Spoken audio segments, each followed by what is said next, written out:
Alright, welcome back to the channel, guys. So for today's video, I'll be doing some commentary on the new firmware upgrades for the Hubsan Zino Mini Pro.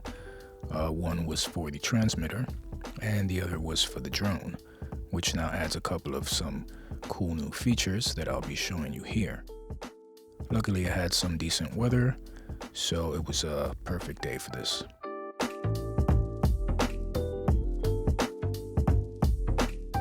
So the first thing I wanted to do was see the difference between the 12 megapixel photos and the new 48 megapixel shooting feature that was added.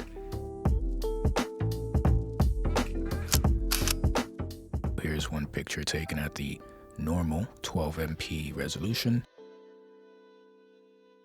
Now there's not much to look at here, but for these round of tests, I think that it's fine. And here's another shot at 12 megapixels, zoomed in a bit to show you the detail.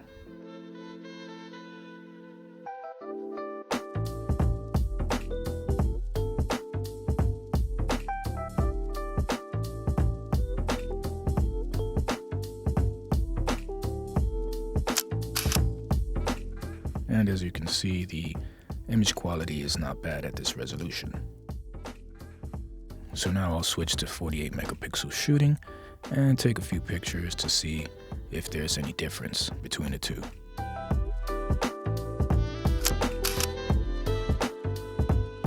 Now from the looks of it, I do see a bit of improvement in the image when zoomed in, but I also notice overall that the image is lacking in detail in some areas. I don't know. What do you guys think?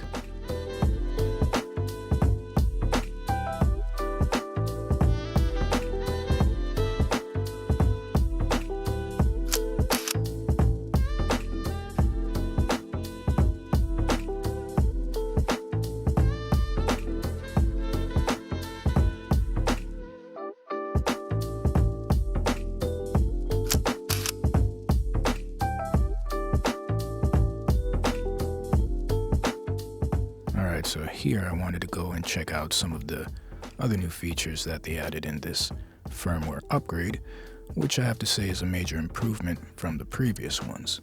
You now have a portrait mode to shoot in vertical for social media apps like Instagram, which I don't think I'll be using much. Next, I wanted to take a quick video shot to see if there's any improvement there.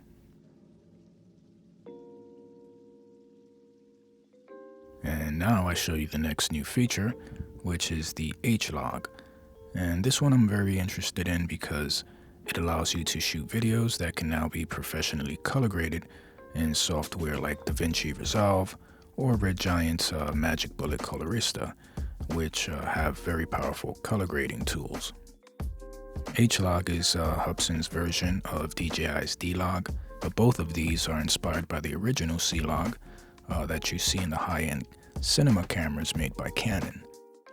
And what it basically does is that it maximizes the camera's image sensor in order to obtain a greater dynamic range and make the image much more flexible when editing them in post. It also reduces the loss of detail within the highlights and shadows, and that's why the image looks kind of flat. But when you put it in a color grading app, you can really take advantage of the color space and customize your own cinematic look, like I've done here using Magic Bullet Colorista.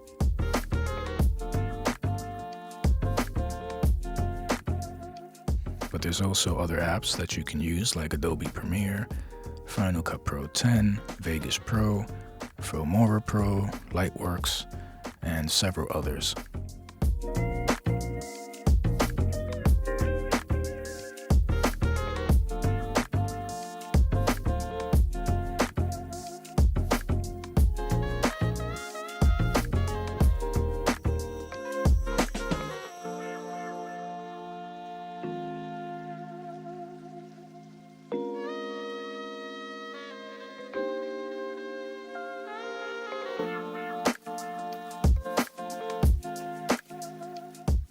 So here I wanted to take her up again and snap another shot in 48 megapixels, but this time at a higher altitude to get more in the shot. and also to show you the image resolution in detail while zooming in on the shot and panning right to left to give you an example.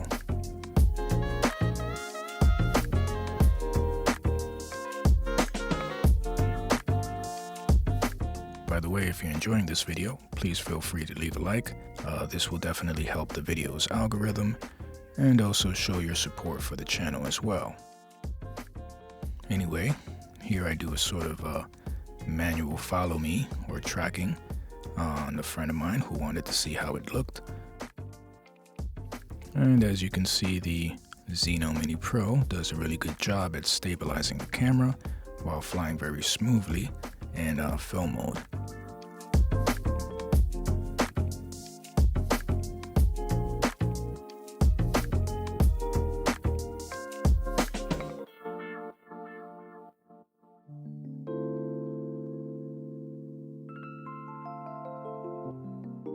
By the way, you can also check out the channel's official Instagram here. I do tend to post a lot more content on there, so you might be interested in that.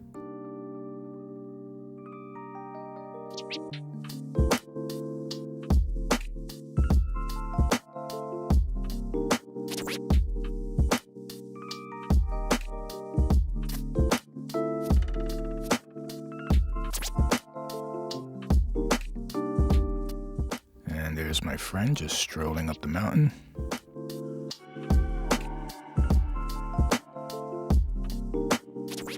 So right here is where I stopped following him for a minute because I noticed that there were some power lines above, and this is where I use the camera's gimbal tilt function all the way up, which is another new feature that Hubsan added.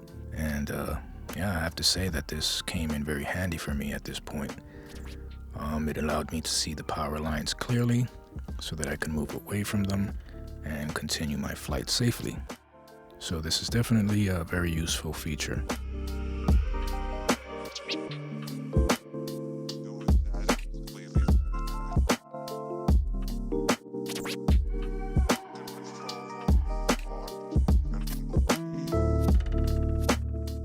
The rest here is just me elevating to a higher altitude to test out the improvement of the remote's transmission signal. Now mind you, I'm surrounded by a lot of tall trees where I'm at, and the signal was working perfectly for me. I didn't get any USB disconnects or poor lags in the FPV feed neither, so in my opinion, they seem to have improved something there in the transmitter. But of course, I didn't do a range test here, so I can't prove whether it would have had any issues going farther than what I show you here. Anyway, this is just me flying about for a few minutes, getting some flight time out of it.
So yeah, that's basically it for this video.